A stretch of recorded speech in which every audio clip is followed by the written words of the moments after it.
오늘 아침 뉴스의 맥을 짚어드리는 시간 뉴스연구소, 오늘도 두 분의 연구위원 함께합니다. 김준일 시사평론가, 경향신문 박순봉 기자, 어서 오십시오. 안녕하세요. 예, 오늘 첫 뉴스 어디로 갈까요? 국회로 간 축구협회. 국회로 갑니다. 네. 우리가 가는 게 아니라 축구협회가 어제 갔어요. 정몽규 회장, 홍명보 감독 등이 참석을 해서 정말 불꽃 튀는 질의응답이 오고 갔죠. 네. 그리고 특히 좀 주목됐던 게 현직 축구대표팀 감독이 국회에 나온 게 처음이거든요. 예. 증인 선서도 하고 그래서 위증하면 처벌받는 그런 자리에 나온 겁니다. 왜 왔는지 배경을 좀 짚어봐야 되는데, 이 축구협회랑 관련해서 여러 가지 논란들이 있었잖아요. 가장 대표적인 게 홍명보 감독이 선임되는 과정, 그 논란 때문에 마련된 자리라고 보시면 되고요.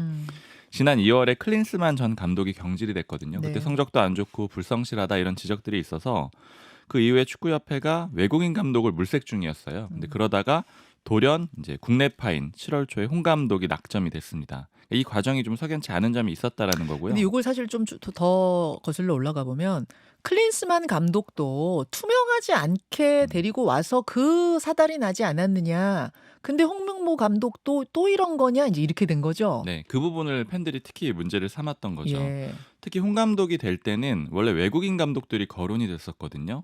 그런데 이 외국인 감독들은 면접도 오고 발표도 했는데 홍 감독은 이런 절차가 없었다라는 거예요. 그래서 팬들이 봤을 때는 이거 뭔가 공정하지 않은 절차가 있었던 것 같다, 이런 문제 제기가 있었던 겁니다. 예. 그리고 또 정몽규 회장이 이런 와중에, 그러니까 축구협회에 이런 문제들이 있다라는 지적이 나오는 와중에 4선 연임할 수 있다, 이런 관측이 나오는 상황이거든요. 왜냐하면 임기가 3선 임기가 올 말까지예요. 네. 예. 그래서 이런 문제들을 다뤄야 된다라는 요구 때문에 국회가 축구협회 관계자들을 부른 겁니다. 어떤 이야기들이 오고 갔습니까? 이건 일단 현장 분위기를 한번 직접 목소리로 들어보시죠. 누구의 목소리 준비돼 있죠? 뭐 박수현 의원 비롯해가지고 뭐 정몽규 회장 이런 인물들이 준비가 돼 있거든요. 들어보시죠.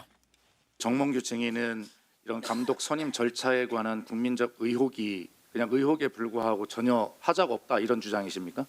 저는 그렇게 생각하고 있습니다. 축구협회가 동네 개모임이나 동아리 모임인가요? 아닙니다. 자, 최종 후보자 3인의 평가에 대해서 정성지표, 정량지표로 구분된 점수표, 회의로 채점 결과 있습니까? 뭐 그건 잘 모르겠고요. 마음에 드는 사람 데려다 놓는 문제가 아니라 감독 인사 문제입니다. 인사 비리, 인사 불공정, 이 부분에 대해서 묻고 있는데 채점 결과를 못 주겠대요. 황당합니다.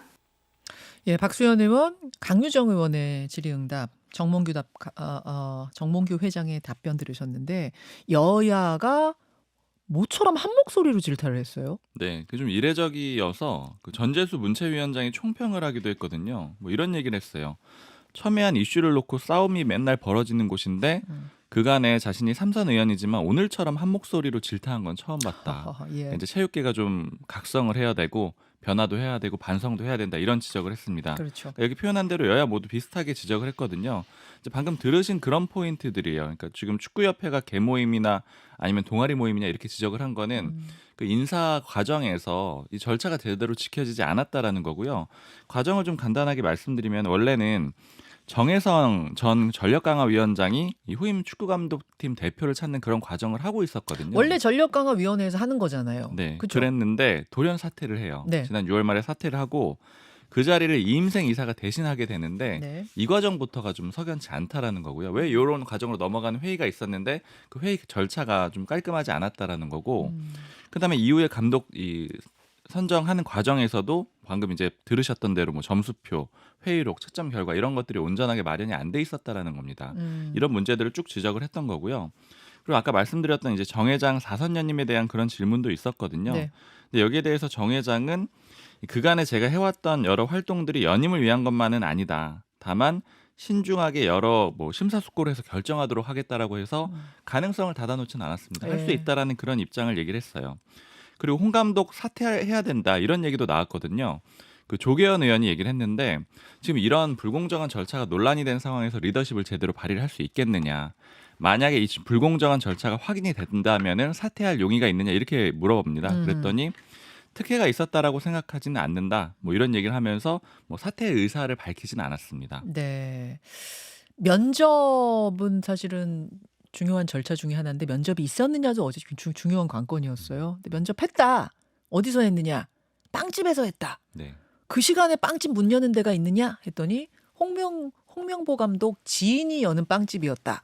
그러면은 그거 전표 내놔라. 막 못 내놓는다. 어제 뭐 이런 이야기까지 오고 가고 굉장히 치열했어요. 어떻게 보셨어요, 김준일 평론가? 일단 이제 요 국회에서 이런 현안 질의가 있었던 거를 조금 되돌아보면은 스포츠와 관련해서 이런 게 아주 자주 있는 게 아니잖아요. 가장 좀 가까웠던데 논란이 되고 화제가 됐었던 게 기억하실지 모르겠는데 2018년에 선동열 국가대표 감독이 국정감사에 나와가지고 그때 굉장히 막 기억나요. 질타를 받았어요. 야구. 네. 그게 이제 한 6년 전이잖아요. 예.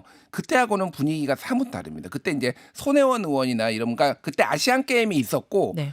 그때 이제 결국에는 금메달을 땄지만은 중간에 이제 졸전이 나오고 특히 몇몇 선수들이 이게 병역 면제를 위해서 실력도 없는데 딱히 쓰임도 없는데 뽑은 거 아니냐 뭐 이런 의혹들이 있어가지고 그때 선동열 감독이 나와가지고 그때 손혜원 의원이 막 송곳질이하고 그러는데 야구 팬들이 상당히 반발했거든요. 예.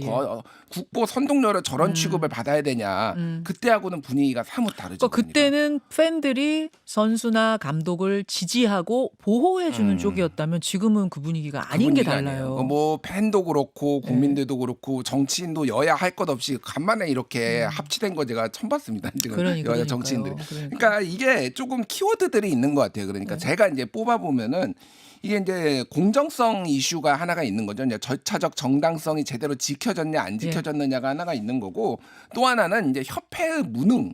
무능이라는 키워드가 있는 것 같아요. 그게 좀 그러니까. 쌓인 거 아니에요? 쌓이다 쌓였어요. 터졌다고 봐야지. 뭐 홍명보 감독 건 하나로 이렇게 크게 터졌다기보다는 홍명보 감독도 사실 대단한 선수고 월드컵 영웅인데 이게 쌓이고 쌓인 것이 이번에 이걸 계기로 터졌다 이렇게 보는 게 맞죠? 그렇죠. 이제 이게 이제 홍명보를 직접 가리키기보다는 예. 사실은 이제 그 축구협회 축협. 뭐 고대 인맥 뭐 이런 거 해가지고 홍명보도 사실은 이제 울산에서 감독하다가 긴급하게 투입되고 인맥 이런 부탁을 거절하지 못하고 이제 맥락들이 있으니까 네. 결국은 아니 외국인 감독 그렇게 좀 잘 데려와가지고 해야 되는데 억지로 지금 K리그에 뛰는 감독을 데려와야 돼 이런 문제들이 있으니까 이제 협회 무능이 있는 거고 하나는 이제 이런 목소리가 있는데 민심에 제대로 받들지 않는다 축구협회가 받아들이지 않는다. 어제 이제 화제가 됐던 게 박문성 해설위원이 나와가지고 그랬더라고요. 왜 축구협회는 눈치를 안 보죠?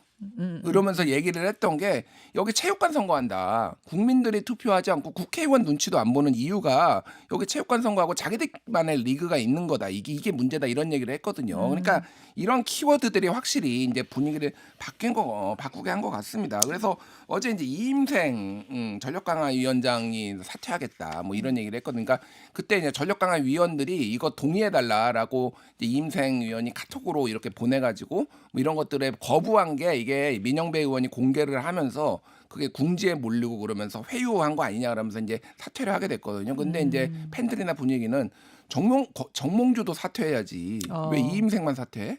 뭐 이런 분위기까지 지금 있는 것 같아요. 지금 4선 도전을 하고 있는데 체육단체장 같은 경우에는 3선 연임부터는 대한체육회 스포츠공정위원회 심의를 통과해야 이제 도전을 할 수가 있다라는 거예요. 3선이 아니라 아예 연임부터 그럴걸요? 재선부터? 뭐 언론 보도에 따르면 3선부터 그렇게 한다고 이제 되어 있어서 아무튼 저는 정몽규 회장은 공정위 스포츠 공정위의 심의를 받아야 해요. 뭐 정몽규 회장뿐만 아니라 다른 협회 회장 다 그래요. 다 근데 그래요. 예. 그 공정위 위원을 누가 뽑느냐? 회장이 뽑습니다. 그러니까요. 예. 그러니까 이것도 대한체육회도 사실은 연임 이슈가 있어가지고 여기에서 문체부하고 막 갈등이 있어서 전반적으로 어쨌든 이 무능에 대한 그리고 국민들의 바람이 이런 직접 투영이 안 되는 것에 대해서 조금 불만들이 있는 것 같고 저는 이게 비슷한 것 같아요. 좀 정치권 얘기를 하자면 정치권에서도 민심을 받들지 않는다. 그리고 좀 무능하다. 그리고 이제 공정하지 않다. 이런 것들이 지금 국민들이 얘기하고 있는데 정부 여당도 조금 이런 분위기를 조금 귀 기울여 드려야 되지 않을까 그런 생각이 들어요. 예. 다시 한번 체크를 해보니까 재선까지는 그냥 가능하고 3선부터 스포츠 공정위의 심의를 받아야 된다. 이렇게 된다고 하네요. 아무튼 정몽규 회장은 지금 받아야 되는 상황. 자, 요 돌아가는 이야기는 뭐 저희가 또 풀어보기로 하고 일단 다음 이슈 넘어가죠. 명품백 엇갈린 결론. 어젯밤 최재형 목사에 대한 수사심의위원회가 열렸습니다. 네. 결론부터요. 결론은 불기소 권고를 내렸습니다. 8대 7로 좀 치열했습니다. 여러 가지 혐의가 있었는데 청탁금지법 위반 혐의에 대해서 기소를 해야 된다. 공소 제기, 그러니까 기소를 해라. 이렇게 결론을 내렸어요. 불기소 권고 제가 잘못 말씀드렸습니다. 네네. 기소를 해야 된다 이렇게 결론을 그렇죠, 내렸습니다. 그렇죠. 이게 좀 그 배경을 한번 짚어봐야 되는 게 지난번에는 김 여사에 대해서 수사심의위원회가 있었거든요. 그때는 불기소 권고를 내렸고 이번에는 기소 권고를 내린 거예요. 그러니까 참 희한한 장면이 연출이 된 거예요. 검찰에서는 김건희 여사, 그러니까 명품백 받은 사람도 불기소 무혐의, 명품백 준 사람도 청탁 목적은 아니었던 것 같아. 최재형 목사도 불기소 무혐의 했는데 최재형 목사가 손을 들고 나는 청탁하려고 했소. 나를 기소해 주시오. 이거 수사 심의 다시 해 주시오. 이렇게 된 거 아니에요. 네, 나는 죄가 있습니다. 이렇게 얘기하면서 해달라고 하니까 실제로 그런 결론이 나온 거고요. 그러니까 어제 수사심의위원회 8시간 동안 그 자리에서는 검찰은 최재형 목사는 죄가 없어요. 이거였고 최재형 목사는 나는 죄가 있어요. 이랬던 거예요. 아이러니한 상황이 된 야. 거죠. 그러니까 가방 받은 사람은 기소하지 마. 그다음에 가방 준 사람은 기소해. 이렇게 상반된 결론이 나왔다라고 요약을 할 수가 있습니다. 심의위에서. 예. 그럼 이게 어떤 의미가 있느냐? 서로 이제 다른 결론이 나왔는데 그럼 검찰 입장에서는 두 개의 상반된 가이드라인이 주어졌다라고 볼 수가 있는 거예요. 그러니까 법적으로 해석을 해보자면 결국 김 여사가 받은 명품 가방이 윤석열 대통령의 직무와 관련성이 없다. 이게 기존 결론이었고 이번에는 관련성이 있다. 이런 결론이 나왔으니까 이 검찰은 어느 쪽을 따라야 되지 이렇게 좀 혼란스러운 상황이 될 수밖에 없고요. 근데 이제 그 영향을 받을까 안 받을까 이건 좀 여러 가지 이제 갑론을박이 있는데 일단 기존에 수심위가 기소를 권고했는데 검찰이 불기소한 사례가 없습니다. 그러니까 검찰은 기본적으로 기소를 하려고 하는 그런 집단이잖아요. 그렇죠. 근데 수사심의위원회가 기소를 해라라고 했는데 검찰이 거기 반대해가지고 아니야 기소하지 않을게 이런 사례가 기존에 한 번도 없었다라는 거. 물론 권고입니다. 권고긴 하지만 기소하라고 권고했는데 그걸 수용하지 않은 기록은 없군요. 네. 그리고 반대로 수심위 결론이 아까 8대 7이라고 말씀드렸거든요. 예. 그러니까 기소를 해라라는 의견이 8명, 하지 말라는 의견이 7명이었는데 그만큼 치열했다라는 거고. 그래서 이제 검찰 입장에서는 이거는 팽팽했던 거 아니야? 그러니까 그냥 수용하지 않을 가능성도 기존 기조가 수용을 안 할 분위기였거든요. 네. 그렇게 갈 가능성이 좀 있습니다. 그런데 다만 여기서 또 하나 좀 주목을 해봐야 되는 게 전반적으로 법조계 쪽에서는 검찰이 기존 기조대로 갈 거라고 보고 있어요. 이건 좀 팽팽하기도 했으니까. 두 사람 다 기소하지 않는 쪽으로. 네, 그런 쪽으로 갈 것 같은데 다만 지금 공수처에도 이 사건이 걸려 있거든요. 네. 그러면 이번에 이 수사심의위원회의 결론이 공수처에 영향을 줄 가능성이 있다. 그러니까 아무래도 이제 법조계 한쪽에선 이런 해석이 나온 거잖아요. 이걸 수용할 가능성이 있다. 이런 해석이 나오고 있습니다. 알겠습니다. 김준일 평론가. 네. 수심이 어제 결론이 정말 늦게 났어요. 그것도 어제 굉장히 팽팽했고. 예, 엄청 치열했다고 합니다. 실제 그리고 이제 최재형 목사 측이 그동안 공개하지 않았던 뭐 영상도 틀겠다 그래가지고 수심위원들이 또 눈이 좀 번쩍 뜨이면서 그거 다 보고 새로운 게 또 나왔대요? 예, 그러면서 이제 논쟁도 벌이고 뭐 이랬다라고 해서 이제 8대 7로 이거 이제 결과도 그러니까 굉장히 치열하죠. 케네디 스코어라고 보통 얘기하는데 8대 7. 근데 이제 눈에 띄는 게 하나가 있었어요. 뭐냐면은 이거 사실은 요 얘기만 나오고 있는데 지금 최재형 목사가 주로 혐의를 받는 게 주거 침입, 위계 공무집행방해 이제 이것도 있거든요. 근데 이게 논리가 뭐냐면 왜 주거 침입이 되냐? 그러니까 쉽게 얘기하면 스토킹이라는 거예요. 최재형. 근데 경찰은 사실은 경찰하고 검찰은 이쪽에 힘을 쏟았어요. 그런데 이거는 만장일치로 불기소가 나왔습니다. 스토킹은 아니다. 예, 그러니까 주거 침입은 아니다라고 나온 거예요. 그러니까 그동안 그럼 수사를 뭘 한 거야? 이런 이제 비판이 나올 수밖에 없는 거. 엉뚱한 거 가지고 했다라는 거고 사실 같은 사안이에요. 김건희, 최재형 이게 각자 이게 수사를 할 이유가 없는 거야. 일반적으로 이런 사건은 병합을 해요. 병합을 해가지고 한 사건으로 해가지고 그런데 이거를 굳이 지금까지 따로따로 지금 검찰이나 경찰이 해왔다라는 거는 이거를 따로 처리하겠다라는 의지가 있는데 결국 이게 충돌까지 해버렸으니 굉장히 곤란해졌다 일단 이런 맥락들을 좀 이해를 하시면 될 것 같아요. 예. 이게 지금 법리적으로는 뭐 저도 법조인이 아니라서 제가 뭐 자세히 말씀드리면 법리적으로는 따로따로 하는 게 불가능하지는 않다라고 합니다. 그러니까 예를 들면은 최재형은 기소하고 김건희 여사는 불기소하고 이게 아예 불가능하지는 않은데 국민 정서상으로 이게 맞느냐? 왜냐하면은 청탁금지법 8조 4항은 금품등을 받아서는 안 된다. 공직자 배우자 8조 5항은 수수 금지 금품을 제공하는 행위를 금지한다라예요. 붙어 있어요 이게. 아하. 그러니까 이게 사실 동전의 양면 같은 거거든요. 그러니까 그렇죠. 이게 결국은 어쨌든 이게 정치적인 지금 맥락들이 있기 때문에 이거를 이제 검찰이 어떻게 이거를 처리하느냐가 매우 이제 중요해졌다라는 거고 하나가 이제 또 있는 게 김건희 여사 같은 경우에는 어쨌든 청탁금지법으로 처벌이 어려우면은 알선수재죄를 적용해야 된다라는 거잖아요. 그렇죠. 그러면 알선수재죄 같은 경우에는 좀 의도성 뭐 이런 거를 좀 확인해야 되는데 그게 이제 가능할 것이냐 이런 이제 좀 후속 과제들이 남아 있고 대통령은 신고 의무가 있었는데 안 했다라는 거예요. 만약에 최재형이 이제 이런 알았다면. 그러니까 최재형 목사가 그러니까 알았다라고 할 수밖에 없는 게 뒤늦게라도 알 수밖에 없는 나중에라도. 거죠. 그러니까 나중에라도 그러면 신고를 했어야 되는데 안 했다라는 거잖아요. 그러면 검찰가 형사소추를 받지 않잖아요. 내라는 뭐나 이런 거 아니면 네. 대통령은 그러면은 이거는 검찰이 기소 중지를 해야 돼요.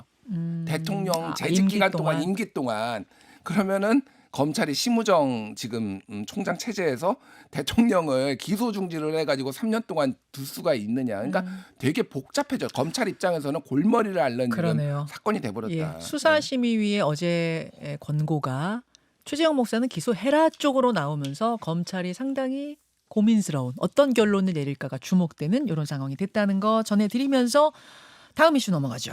유난 독대 불발. 예, 어제 대통령과 여당 지도부 만찬 얘기인데 뭐 독대 불발인 건 우리가 알고 있었고 만찬이 한 6시 반부터 90분 동안 열렸는데 어떤 분위기였는지 무슨 얘기가 오갔는지 이게 궁금해요. 좀 간소하게 진행이 됐고요. 사전에 보도 자료가 나왔는데 이걸 보고 이제 기자들이 좀 많이 얘기했던 게 메뉴는 한식 그리고 오미자청 주스 이렇게 딱 두 가지만 써 있더라고요. 근데 통상적으로 보면 이런 만찬할 때 뭐 예를 들어 지난번에는 뭐 삼겹살 해가지고 뭐 화합의 의미를 뭐 담기도 하고 이런 설명들이 있었는데 그렇죠. 이런 설명부터가 좀 적었거든요. 그리고 어. 실제로 만찬도 좀 간소했습니다. 그러니까 말씀하신 대로 90분밖에 진행이 안 됐고요. 근데 반면에 참여자는 굉장히 많았죠. 27명이 모여서 식사를 했거든요. 와, 27명이면은 초등학교 한 반인데.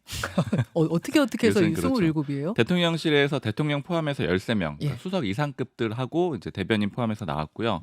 국민의힘에서 지도부 한동훈 대표, 추경호 원내대표 이런 포함해가지고 지도부 14명이 참석을 했습니다. 원래는 29명일 예정이었는데 아까 설명해드렸던 문체위 있었잖아요. 네. 여기 신동욱, 박정화 의원이 참석을 하면서 아, 2명이 못 와서 27명이 됐어요. 원래는 30명 가까이 될 그런 분위기였습니다. 지금 저희가 사진 보여드리고 있는데 저게 식사 전에 단체 사진인가 봐요. 네. 근데 단체 사진은 있는데 영상이 1초도 없어요. 네, 영상 공개를 안 했습니다. 아, 그래요? 이게 지금 취재 방식이 전속 취재라고 해가지고 네. 원래 이제 풀 취재도 있고 전속 취재도 있는데 그 전속 취재로 해서 대통령실이 향후에 공개하는 그런 방식이었거든요. 예, 예. 그랬는데 뭐 사진만 딱 공개를 한 겁니다. 근데 원래 뭐 비공개 식사 자리라도 그 앞에는 뭐 분위기 이야기하는 분위기로 그 분위기 국민들이 느낄 수 있도록 한 10분 정도는 촬영을 하고 공개하기 마련인데 어제는 좀 없었던 게 이례적이긴 하더라고요. 네, 그리고 특히 사실은 말씀하신 대로 일반적으로는 오프닝 정도는 그러니까 시작할 때 오프닝, 정도는 그렇지, 기자들이 오프닝. 들어가거든요. 그래서 모두 발언 정도는 보통 타이핑을 해가지고 공유를 하고 나머지가 전속 취재인데 이번엔 전체가 다 전속 취재였다. 이것도 좀 주목되는 지점이에요. 무슨 얘기 나왔다고 합니까? 주로 대통령이 체코 방문 성과를 얘기했다라고 하고요. 또 제가 들었을 땐 국감 다가오는데 뭐 고생하시는데 격려하는 뭐 그런 내용 얘기들을 주로 했다라고 하고 예. 이제 전체적인 그림이 대통령이 주로 얘기를 하고 참석자들이 경청하거나 리액션하는 그런 분위기였다라고 합니다. 아니 어제 KBS 단독 보도인데 한동훈 대표에게 발언 기회가 전혀 주어지지 않았다. 이게 제목이었어요. 그래서 제가 오늘 잠시 후에 그 자리에 있었던 김종효 최고위원하고 인터뷰할 거거든요. 그거 확인 좀 하려고요. 90분 동안 이야기를 하는데 한 대표한테 발언 기회가 주어지지 않았다는 게 언뜻 상상이 잘 안 돼서. 저도 어제 취재를 했거든요. 기사를 써야 돼서. 근데 예. 대통령실 쪽에 물어보면 참석자가 대통령실 쪽, 당 쪽 이렇게 있는 거잖아요. 대통령실 쪽에 물어보면 한동훈 대표가 기억날 만한 얘기는 안 했다. 이런 식으로 표현을 했고 당에 물어보면은 한동훈 대표한테는 인사 말씀도 안 시키더라. 말 한마디 할 기회도 없더라. 그래서 사실 결과적으로 같은 내용일 수 있는데 분위기 차이가 확실히 달랐고 당에서는 불쾌감이 꽤 많이 있는 것 같아요. 특히 뭐 제가 뭐 들었던 모 참석자 같은 경우에는 진짜 뭐 밥만 먹으러 다녀왔다. 뭐 이런 얘기들도 하고 그래서 이제 당에서는 확실히 불만이 있는 그런 기류가 있고요. 하나 짚어야 되는 건 한동훈 대표가 다시 독대 요청을 했다라는 거예요. 다시 했다. 네, 그 자리에서 이제 말할 기회가 마땅치 않았으니 네. 독대 요청을 했다라는 거고 이 얘기는 한지아 수석 대변인이 실명으로 공개한 내용이거든요. 예. 근데 이 부분도 또 주목되는 거는 예. 이렇게 고위 관계자한테 얘기했다라는 건 대통령한테 얘기한 건 아니고요. 고위 관계자한테 얘기했다라는 거를 언론에 공개하겠다고 허락도 받았다고 합니다. 이제 기사 흘리기 논란이 좀 있었잖아요. 네. 그것까지 의식해가지고 얘기를 한 겁니다. 이게 뭐 영상 한 장면 안 나왔을 정도로 비공개였기 때문에 궁금한 게 진짜 많아요. 그래서 우리끼리 얘기하는 것보다 어제 그 자리에 있었던 김종호 최고위원을 바로 초대하는 게 나을 것 같습니다. 음. 예, 김종혁 최고위원 인터뷰 진행할게요. 김준일 평론가 한 말씀. 한마디만 예, 할게요. 한 말씀. 그러니까 네. 이게 전속 취재라고 하는데 이게 사실은 윤석열 정부 들어서 처음 만들어진 거예요. 그러니까 전속 취재가 아니라 그냥 용산 대통령실 직원이 사진 찍어서 주는 겁니다. 원래는 프리 기자가 들어가 가지고 팬 기자나 촬영 기자 하나 들어가는 게 있는데 예전에 대통령 응급실 갔을 때도 전속 취재했거든요. 그러니까 본인들이 돌발 상황에 대해서 자신이 없으면은 그런 거예요. 그러니까 아니 이거 이번에 체코 원전 홍보하겠다고 대통령이 그렇게 막 그래서 독대 요청한 것도 기분 나쁘다라고 하는데 무슨 말 했는지 한 마디도 우리가 못 들었잖아요. 이게 맞는 방식인가? 이건 전속 취재 이 얘기를 하면 뭐 좀 안 할 수가 없고 김종혁 최고 어제 이제 고기 맛있는 거 한동훈 대표 좋아하는 고기 맛있는 거 준비했다라고 네. 어제 용산에서 얘기하더라고요. 김종혁 최고가 맛있게 드셨는지 참 궁금하네요. 개인적으로. 아유 대통령실 음식인데 맛있었겠죠. 제가 질문할게요. 가세요 얼른. 고맙습니다. 예, 감사합니다. 김현정의 뉴스쇼는 시청자 여러분의 참여를 기다립니다. 구독과 좋아요, 댓글 잊지 않으셨죠? 알림 설정을 해두시면 평일 아침 7시 10분 실시간 라이브도 참여하실 수 있습니다.